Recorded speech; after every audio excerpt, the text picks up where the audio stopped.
Mais uma lição diária para o seu coração. Se você está chegando agora no meu canal e ainda não se inscreveu, inscreva-se, amigo, não custa nada. É só apertar o botãozinho vermelho aqui embaixo. Acione o sininho das notificações e quando acionar, clique em todas. E, por favor, dê o like fortalece muito o nosso canal. Nos ajude, dê o like, o dislike, o que você quiser. Mas se você acionar este botãozinho, acredite, o YouTube irá mostrar esse vídeo para mais pessoas.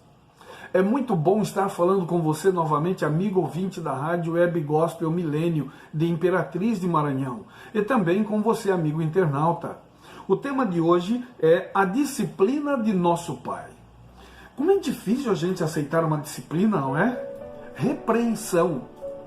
Mas deixe-me dizer uma coisa para você, amigo. O diabo, a função dele é exatamente nos cegar. Tirar de nós todo o sentimento de que alguém pode nos ajudar, especialmente de Deus. Este é o objetivo de Satanás. Fazer com que nós não reconheçamos que quando Deus nos disciplina, é para o nosso bem. Então a gente se torna uma pessoa revoltada, chateada, triste, principalmente quando estamos dentro do cadinho e passando por crisóis terríveis. Então a gente precisa entender isto. Deus, Ele disciplina todos quantos Ele ama. Hebreus capítulo 12, de 5 a 13, fala exatamente isto. Deus nos disciplina porque nos ama. Toda disciplina feita com amor nos ajuda em nossa vida espiritual. E precisamos aceitar a disciplina e é para o nosso bem. Quando a gente rejeita a disciplina, estamos rejeitando a Deus. O que é a disciplina? A disciplina pode ser alguém nos repreendendo ou na igreja, ou no trabalho, ou na escola, ou na rua, em algum lugar. Precisamos ter um coração humilde para entender que estamos errados. Ou se estivermos certos, também amar a pessoa da mesma forma. Embora você não precise aceitar a repreensão dentro de você, mas não expressá-la em palavras. Você não precisa dizer para a pessoa, não preciso dessa repreensão, você está por fora, você não sabe quem eu sou, você não sabe como eu ajo, e normalmente a gente começa a falar só coisas boas da gente, né? Não é assim. Precisamos ter um espírito humilde para aceitar a correção, aceitar as repreensões. Eu confesso, eu tenho dificuldade quanto a isso. Mas Deus tem me dado algumas vitórias. A gente precisa querer. A gente precisa buscar a este Deus. A gente precisa dizer, Senhor, me ajude a aceitar uma repreensão. Não importa de quem seja. Se eu estou errado, é para o meu bem. Deus repreende, amigos. Acredite. Ele repreende, Ele disciplina a todos quanto Ele ama. Entender a disciplina é entender como Deus nos instrui, como Ele nos ensina. Essa é a grande verdade. Então o detalhe está aí, exatamente em você aprender de Deus. A disciplina de Deus é ensinar. Às vezes você recebe uma disciplina, uma repreensão da igreja, e você não aceita. Isto é falta de humildade, falta de amor em seu coração, em meu coração. Por quê? Porque se a igreja está fazendo isso, mesmo quando ela é maldosa, porque existem estas situações, a igreja muitas vezes é maldosa também e judia do membro. Mas mesmo assim você precisa orar a Deus e falar, Senhor, me ajude a ser humilde, me ajude a amar os meus inimigos. Isto irá funcionar mesmo. Veja, através da visão de Hebreus, capítulo 12, de 1 a 13, nós precisamos compreender qual é a fonte da disciplina. É Deus. Ele é a verdade. Deus é a verdade, Jesus é a verdade, o Espírito Santo é a verdade. Então veja, a fonte é Deus. A nossa resposta à disciplina qual deve ser? Obedecer. Ouvir e não falar. A disciplina a nossa resposta, a nossa reação é aprender, obedecer. E também, qual é o objetivo então da disciplina? É nos transformar e sermos mais semelhantes a Jesus. Ou seja, nós estaremos aprendendo mais de Deus. Lembram que a gente falou ontem sobre alguns hábitos e algumas atitudes que nós iríamos apresentar durante a semana toda? Então, nós teremos aqui a quinta ideia. Contudo, o primeiro advento, quer dizer, é o quarto, tá bem? Contudo, o primeiro advento a Cristo e seu sacrifício na cruz não são o fim da história da redenção. O primeiro advento de Cristo e seu sacrifício na cruz não são o fim da história da redenção. O apóstolo Paulo nos disse que se a nossa esperança em Cristo se limita apenas a esta vida, somos as pessoas mais infelizes deste mundo, conforme está em 1 Coríntios, capítulo 15, versículo 19. Por esse motivo, nossa esperança está ancorada no Senhor Jesus Cristo, ressuscitado, que nos ressuscitará para uma vida eterna e gloriosa, conforme está em Colossenses 1:5 e 27, Tito, capítulo 1, versículo 2, capítulo 3, versículo 7, Hebreus, capítulo 10, versículo 23. Veja, você pode ver também 2 Coríntios 1, versículo 9 e 1 Timóteo 4:8. Paulo declarou que foi perseguido por causa da esperança da ressurreição, conforme está em Atos 23:6, Atos 24, versículo 15. A ressurreição não foi uma invenção de Paulo, mas a mesma esperança que Deus deu aos pais de Israel, conforme está em Atos, capítulo 26, versículo 6, Atos 28, versículo 20. Segundo o apóstolo, Abraão tornou-se pai de muitas nações, porque, esperando contra a esperança, ele creu. Então veja, mesmo sabendo que o filho ia ser sacrificado, ele creu. E mais, isso abriu a sua mente quanto a crer no Messias futuro, conforme está em Romanos 4:18, confiando no Deus que vivifica os mortos e chama à existência as coisas que não existem, conforme está em Romanos 4:17. A esperança da ressurreição será consumada na segunda vinda de Jesus, que é a bendita esperança do cristão, conforme está em Tito, capítulo 2, versículo 13. A quinta ideia era precisamente essa esperança que constituía o chamado, a identidade, as crenças, a vida e a missão da nação de Israel, conforme está em Atos 26:7. Essa esperança de salvação que Deus nos oferece por meio de Cristo alcançou a humanidade por meio dos patriarcas de Israel e posteriormente por intermédio da igreja, conforme está em Romanos 15:4, 1 Coríntios 1, versículo 7, Efésios 2:12. Somos participantes da missão de distribuir a esperança divina a todas as pessoas.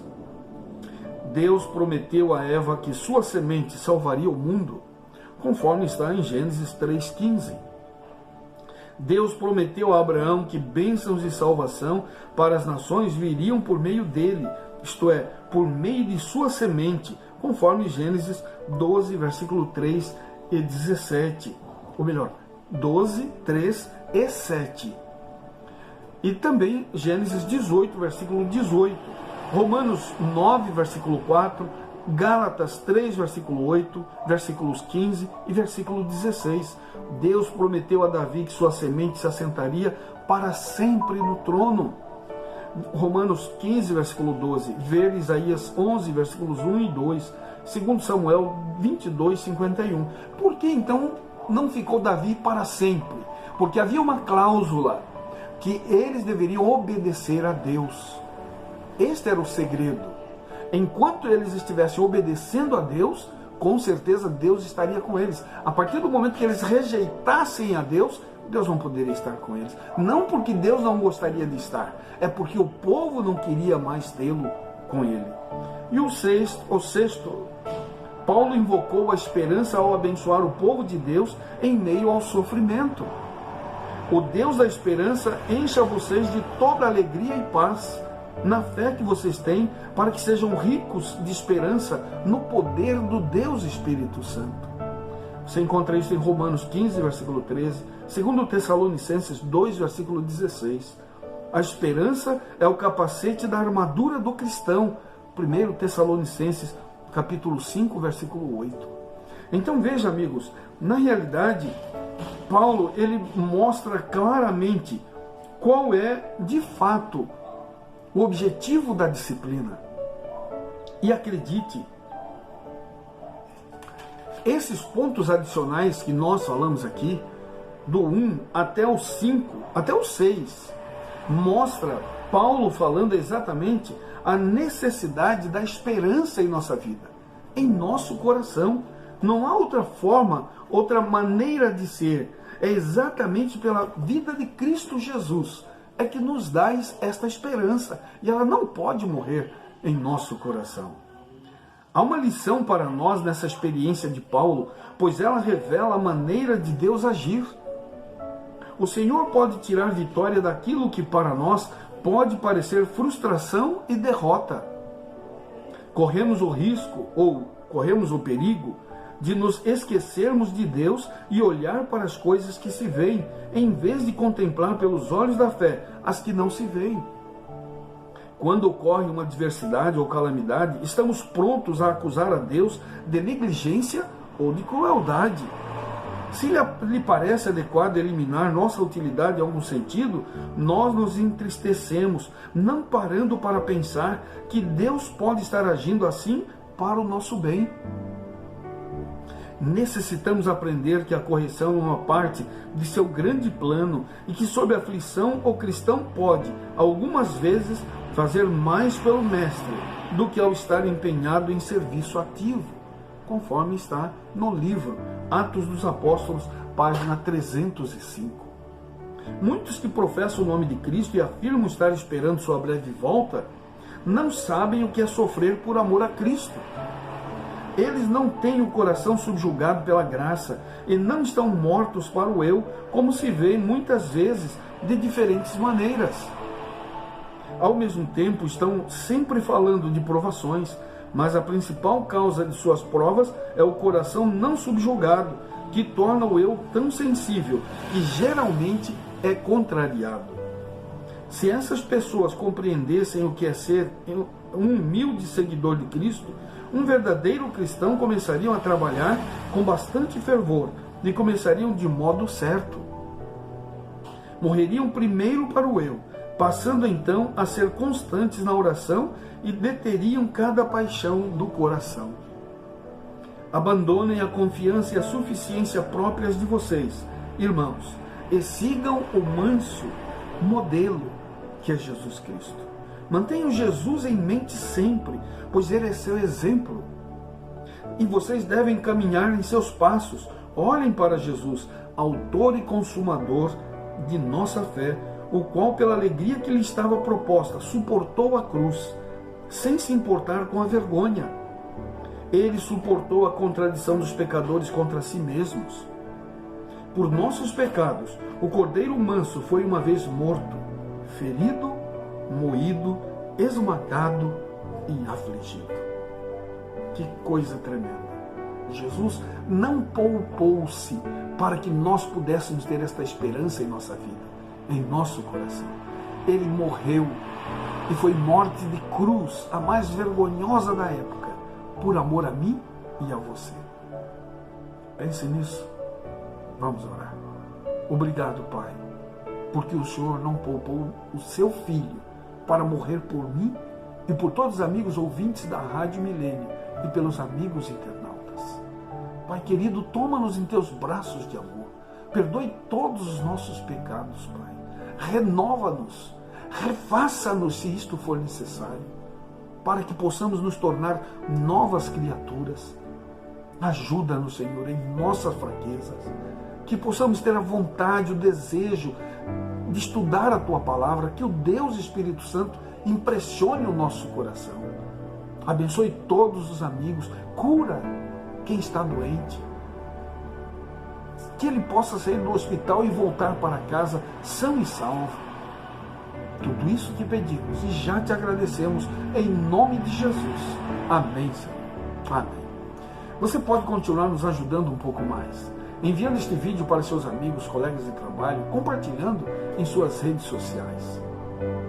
Ouça a Rádio Web Gospel Milênio de Imperatriz de Maranhão. É só clicar aqui na descrição o link da rádio. Adquira o livro Mulher Virtuosa, Quem Achará? Conta a história de uma mulher que foi tão apegada a Deus, mesmo em meio a situações difíceis, que Deus lhe deu vitória e sucesso. Deus vai lhe dar vitória e sucesso também, homem ou mulher. Compre o livro, adquira, vale a pena. Só vir aqui na descrição estão todos os contatos do autor, o Dr. Esmeraldo Tertuliano. O Senhor te abençoe e te guarde. O Senhor faça resplandecer o seu rosto sobre ti e tenha misericórdia de ti. O Senhor sobre ti levante o rosto e te dê a paz. Um forte abraço. Até o próximo vídeo.